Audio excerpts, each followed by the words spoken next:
You've got to get very clear on your mission. Now, the mission is, what is it that you're trying to achieve in the next 5 to 10 years?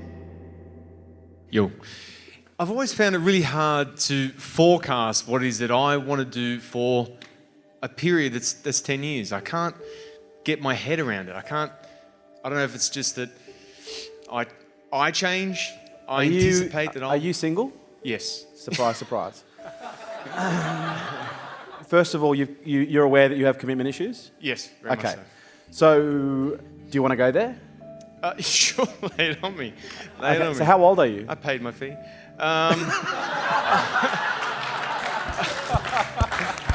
How old are you? I'm 35. 35. Okay, what's the longest relationship you've ever held down? The one that just ended, that was 10 months. Okay. So, age 14, what happened? 14? Yeah. My parents got divorced when I was 15. Okay, I was close. And what did that mean to you at the time? Oh, look, they had a shit marriage. Okay. And what did that mean to you at the time? At the time, I don't know. Look, at the time, I think it didn't have much of I thought it didn't have much of an effect on me, but I realised that was rubbish a few years later. And what was your conclusion a few years later? The relationship factor. Look, I didn't want to get into one that would fail. Actually, I get it. So I'm pretty sure no one else can relate. Yeah, sure. It's just you and me. Yeah. My habit was I would look for what would kill us, and I found it every time. Every time. Yeah.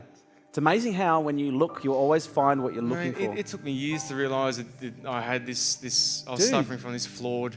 It's not a flaw. It's a human condition. Like it's a basic part of our operating system. It's in the instructions that we were never given.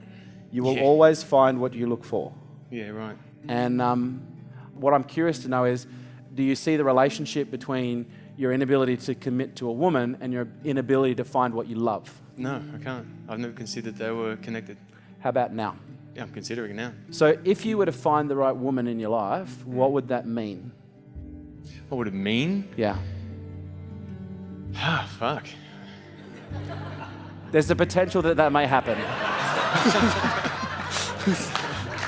You know what it would mean? It would mean it would free up a lot of my energy, as a matter of fact. And it means that it sounds really simplistically put, but that box is ticked. Like that energy that was wasted on, fuck. Tinder. Yeah, right. The thought process. The thinking. Because let me ask the question, how much time do you think about meeting the right woman? Look, probably more than anybody would care to admit. And how often do you reflect on the void that you feel in your life right now because there's no one there to share those memories with you? Jesus, look, we're making me out to... We're not making you out to be anything. I can pretty much guarantee you, I don't feel any judgment in this room. And if anyone's judging in this room right now, you can go, because this is a good conversation. This is a quality conversation. See, here's one of the greatest lessons that I learned from business. Let me share you with my story, right? Sure. One of the greatest challenges that I had to scale a business was I realized that I had an inability to fully commit to a business. And I realized that it came from my inability to fully commit to a woman. And I realized that came from when my parents divorced, that my assumption was that if I get into a relationship, I'm just going to get hurt, so I may as well just not get into a relationship in the first place because that'll just be easier. Sure.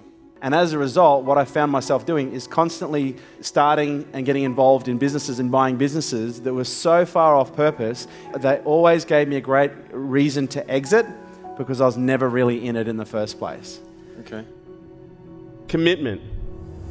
Do you know, business has actually taught me so much about the importance of commitment. And I'm so grateful for being in business, because what business actually taught me, I know this is going to sound radically fucking weird, business actually taught me unconditional love. Business actually taught me unconditional commitment. Because here's what I've learned about people and commitment. People only want to commit to the things that feel good. And the moment they start feeling bad for extended periods of time, they go, you know what? I'm committed, but I don't want to do it anymore.